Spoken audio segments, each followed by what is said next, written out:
और नाजरीन, आईनी तरमीम तो मंजूर हो गई है जिसके तहत मुल्क को सूद से पाक करने के लिए जनवरी 2028 की डेडलाइन दे दी गई है। अब सवाल यह है कि माहिरीन मईशत जो इस हवाले से कोई उम्मीद रख पा रहे हैं या नहीं रख पा रहे। नुमाइंदा कफील अहमद इस वक्त एक माशी माहिर के साथ मौजूद है, नईम कुरैशी के साथ उनसे बात करेंगे।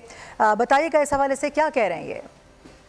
ये जो है वो सेनेट कौमी असम्बली से जो है वो पास हो चुकी है और उसमें एक अहम चीज़ जो नुक्ता है वो इस वक्त ये है कि सूद के खात्मे के लिए 2028 को जो है वो मुकर्रर किया गया 1 जनवरी। सूद का खात्मा मुमकिन होगा, हुकूमत किस तरह इस पर अमल दरामद करेंगी, इस पर हमने एक जायजे के लिए इस वक्त मौजूद है नईम कुरैशी साहब जो कि इकोनॉमिक्स के माहिर हैं। उनसे हम डिस्कस करेंगे इस मामले को। यकीनी तौर पर 26वीं तरमीम में ये बात तय की गई है और ये बड़ी खुशाइंद बात है।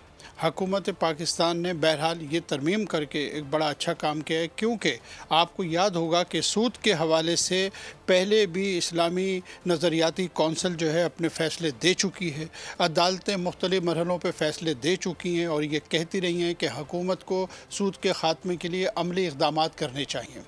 लेकिन बदकिस्मती ये है कि हमारे यहाँ हमेशा वादे किए जाते हैं, हुकूमत दावे करती रही, लेकिन आज तक इस पर अमल दरामद नहीं हुआ। तो मैं यकीनी तौर पे ये उम्मीद करता हूँ कि इस दफ़ा हुकूमत ऐसे अमली इक़दामात करेगी। लेकिन ये बात आप जहन में रखिए कि ये बहुत बड़ा मामला है, इसमें बहुत बड़ा बैंकिंग सेक्टर है, अरबों खरबों रुपए का मामला है। अगर तो इसमें मुख्तलिफ़ हलकों की जानिब से खामोश मुखालफत की जाएगी, हर साल हुकूमत को 9,600 अरब रुपया जो है वो सूद की अदायगी करनी है। सिर्फ ये सूद की अदायगी है, ये प्रिंसिपल अमाउंट नहीं है।